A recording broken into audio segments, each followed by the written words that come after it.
que a gente vende, o PCMSO, o PGR, o LTCAT, o antigo PPRA, um laudo de insalubridade, periculosidade, enfim, e vários outros documentos que são citados nas normas regulamentadoras, eles estão aí há muito tempo. Então, o E-Social ele só deu visibilidade para isso. Então, para o empresário que não tinha familiaridade com segurança do trabalho, ele vai enxergar isso como mais burocracia, mais exigências que eu preciso cumprir para o meu negócio rodar. E agora o fiscal não precisa bater na porta. O fato de não existir o E-Social não quer dizer que você já não era obrigado a cumprir. Sim. Quer dizer que o governo não tinha uma fiscalização ativa. Certo? Então, o E-Social ele trouxe, ele deu visibilidade e ele, de uma forma automática, ele quer que você se autodeclare, você informe as informações. Ele não quer, se está errado, se está equivocado, se está correto ou não, é um debate que deve acontecer no futuro. Tá? Hoje, ele só quer que você informe que você cumpre com as rotinas de saúde e segurança. Que, em resumo, é bem simples, é você informar se o teu funcionário está sadio pelo S2220 e informar se tem risco ocupacional que pode ser passível de aposentadoria especial lá no 2240. Né? E aí, com isso, ele já vai cruzar a informação previdenciária para fins previdenciários e de cálculo daqueles tributos todos, que ainda não está integrado. Tá? Porque ainda tem declarações feitas manualmente pela contabilidade para cálculo desses tributos relacionados à SST. Mas, para a empresa, com o passar do tempo, as empresas vão ver que isso aí foi bom, porque elas vão saber como trabalhar correto. Para o funcionário, eu vejo que é o maior ganho. Para o trabalhador, eu não tenho dúvida de que o E-Social ele ajuda a que ele tenha os direitos deles garantidos. Por exemplo, saindo um pouquinho de SST, de Saúde e Segurança do Trabalho. Se o trabalhador ele fazia muita hora extra antes, agora essas horas tem que ir para o E-Social. E se você preenche o cartão de ponto, ele está integrado com o E-Social, você não pode fazer mais de 2 horas extras. Sim. Senão a empresa pode ser notificada, pode ser multada. Interstício de jornada de trabalho. O trabalhador tem que ter um interstício resguardado. Comunicado de férias, como é que é? Tem que ser informado antes. Ele tem que gozar aquele período. Então, o E-Social ele veio e ele ajuda o trabalhador. Eu já não gostei. Porque agora aqueles processos trabalhistas que o cara fala que trabalha de 8 da manhã até a meia-noite, 1h da manhã, uns horários impossíveis que às vezes aparecem nas petições iniciais, agora você não vai poder mais, né? Porque vai ser tudo... Olha, não, até pode, porque, por exemplo, eu estou numa situação lá na empresa que eu acho um absurdo. Tá? Até ele está falando dos direitos dos trabalhadores, eu concordo nos direitos, eu não gosto dos abusos. Com certeza. A empresa lá paga, eu sei que ela paga hora extra 50%, 70%, 100%, quiser que seja o cara.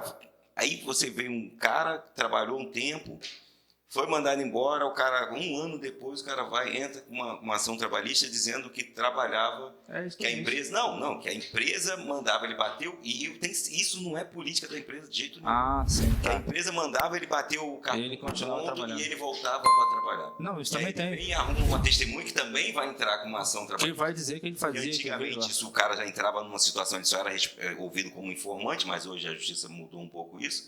Aí escuta esse cara como testemunho dizendo a mesma coisa. Eu levo uma testemunha dizendo tudo ao contrário. Eu fico dependendo agora da sentença do juiz, do que ele entendeu na cabeça dele. E eu falo, nunca foi política dessa empresa. Sempre pagou tudo, essa parte de obras de construção civil, sempre pagou tudo certinho, sem problema nenhum. E aí vem um cara desse e fala um negócio, aí eu estou falando do abuso, né? Olha, isso realmente, todas as empresas estão suscetíveis. E também o fato de ter o E-Social não quer dizer que alguém não possa burlar e editar os dados. Só que o E-Social ele torna um pouco mais difícil e ele torna a edição dos dados rastreável. Então, se você tem um software de ponto, por exemplo, onde você bota a biometria e digita ali. Se você recebe... Eu sei porque eu trabalhei em multinacional e eu tinha 22 funcionários debaixo do meu cargo ali que eu tinha que cuidar. Eu tinha que verificar o ponto de todos eles e verificar as falhas de ponto e corrigir. Eu conseguia corrigir isso. Logo, se eu consigo editar um ponto que foi batido errado ou não foi registrado, eu posso editar um que foi... O camarada fez muita hora extra. Eu sei que vai dar problema no departamento pessoal. Eu vou lá e tiro e faço um combinado por fora. Isso é possível fazer. Fica um asteriscozinho ali, né? Fica registrado. Então, se tiver qualquer situação suspeita, pode-se encontrar o registro. E todo evento, e toda edição e evento... Eu falo evento, gente, mas evento é o termo utilizado para a transmissão do dado. Então, todo dado que eu transmito para o social, seja ele de qualquer área, ele assim chamado, é evento. Então, todo evento que eu informo lá, de folha de pagamento, por exemplo, fica lá na assinatura do evento, fica o código de quem assinou. Tá? E o horário, fica toda a rastreabilidade. Então, o e-social ele dificulta um pouco mais para esse tipo de edição de dados. Tá? Então, o funcionário, da teoria, ele tem menos chance de ter um direito até sobre o que você está falando, um tipo de perícia muito comum para mim, que eu imagino que vai diminuir com o social, mas não tem problema porque as brigas judiciais mudam os motivos, mas esse exemplo que eu vou dar, eu imagino que ele vai diminuir. A gente chama de perícias de INSS relativa à aposentadoria especial. Uma das reclamações, né, dos trabalhadores é de que eles não tinham um PPP, a empresa não fazia avaliação, aí ele deu entrada na aposentadoria dele especial, o INSS entendeu que aquele direito não existia porque ele não tinha todas as informações do trabalhador. Aí o trabalhador ele vai na justiça e a justiça pede para nomear um perito para que faça, né, esse PPP. Então, é um campo de trabalho que eu tenho hoje, né? Tem muitas experiências relativas ao INSS. Agora, por exemplo, recentemente eu fiz avaliação na marmoraria, fiz avaliação de ruído, de poeira, de solventes, para montar o PPP do cara e chegar a essa conclusão de que ele tem... Imagino que esse tipo de perícia vai ter uma tendência à queda, porque você implantando o e-social, essas informações, né, sendo inseridas, talvez diminua. Não vou dizer que acaba, mas diminui esse problema. Por que eu acho que ela pode acabar? Quando a gente lança lá o evento 2240, existem ali uns questionários que a gente tem que preencher. Informação sobre o ambiente de trabalho, sobre a descrição da tarefa, sobre o estabelecimento, e depois entra no item de risco, onde a gente vai escolhendo os riscos e colocando as intensidades e colocando ali a técnica que foi utilizada, fazendo o trabalho mesmo de um técnico de segurança ou de um engenheiro de segurança. A gente sobe nesse evento 2240 todas as informações que precisam estar ali, sobre risco físico, químico e biológico. Não sei por que não tem lá como a gente descreveu um risco de acidente, por exemplo, que eu acho relevante. Por exemplo, um risco de choque elétrico, risco de acidente. Eu não consigo, não existe lá um ícone que eu coloque ali e descreva o risco, e com isso eu já consiga indicar a necessidade de pagar uma periculosidade, por exemplo. Não tem isso lá. Dá até para colocar outros riscos, tem lá. Depois que ele indica uma lista gigantesca de fatores de risco, tem lá outros que você pode clicar e descrever. Então dá um pouquinho mais de trabalho se eu quiser fazer um trabalho completo, botar riscos ergonômicos e de acidente. Né?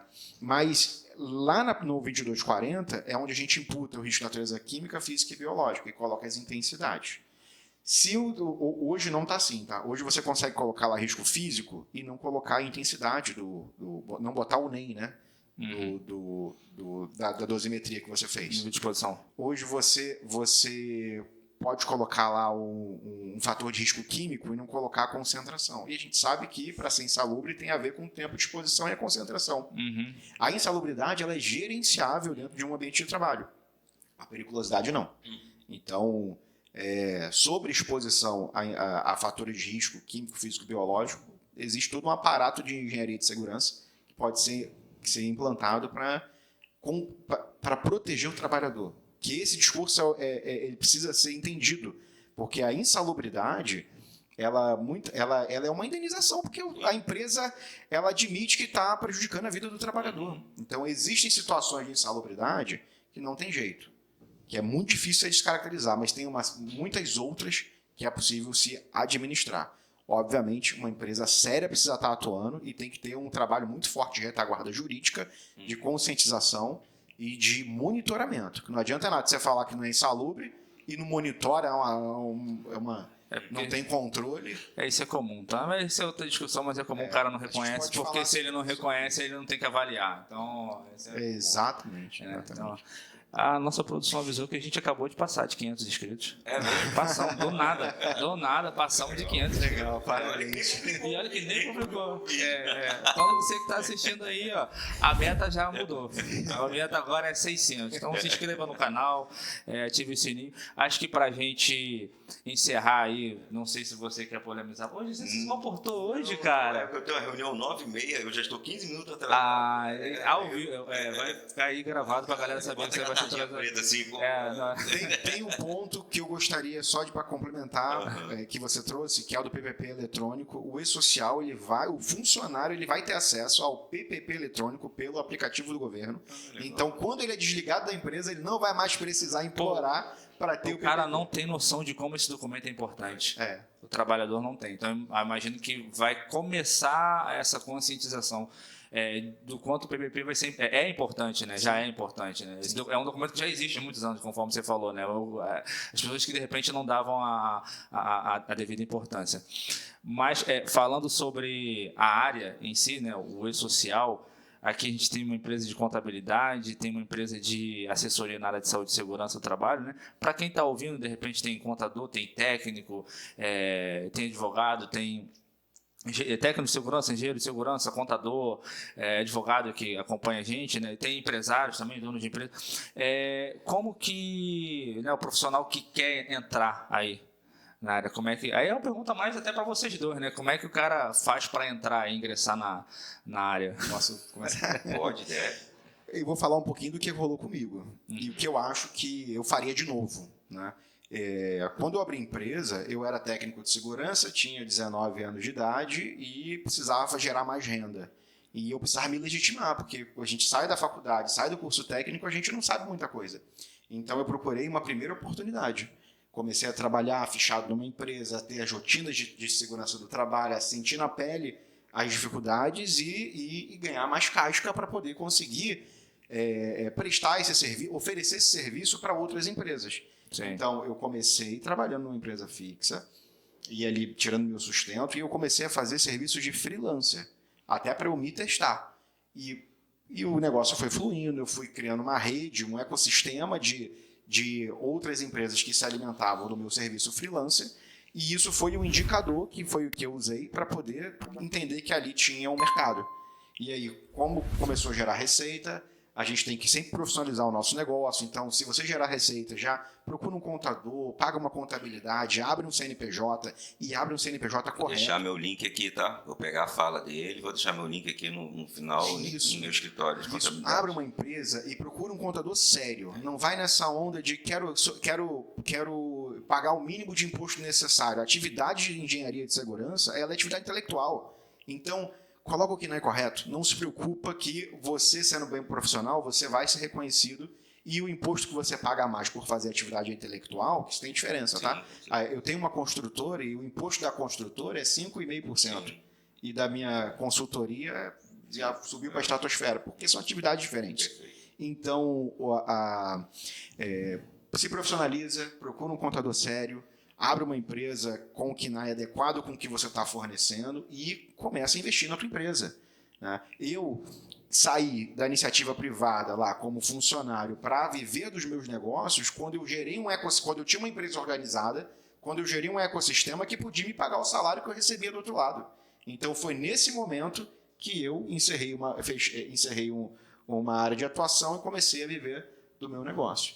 Na verdade, você era um intraempreendedor, né? Exato. Dentro do negócio dos outros, você já estava empreendendo, que na verdade seu objetivo ali era aprender, pegar conteúdo, né, informações para você sair dali e montar o seu negócio. Isso aconteceu de forma orgânica. Eu não planejei isso quando eu tinha 19 anos. Isso foi de forma orgânica. Mas se eu fosse fazer isso novamente, dessa forma, iniciando do zero, sem grana para investir, sem patrimônio para investir, eu começaria de novo dessa forma. Mas para quem quer montar uma empresa de consultoria em segurança do trabalho, você tem que ser técnico? Qual é o pré-requisito? Olha, existe um pré-requisito? Tem. Eu, como advogado, se quiser montar uma empresa de consultoria... Se você tiver dinheiro para investir, você pode contratar um engenheiro de segurança, um técnico de segurança, E eles vão ser os responsáveis ali técnicos. Você pode contratar uma franquia da minha empresa. Eu quero implantar uma empresa em, sei lá, onde não tem, Espírito Santo.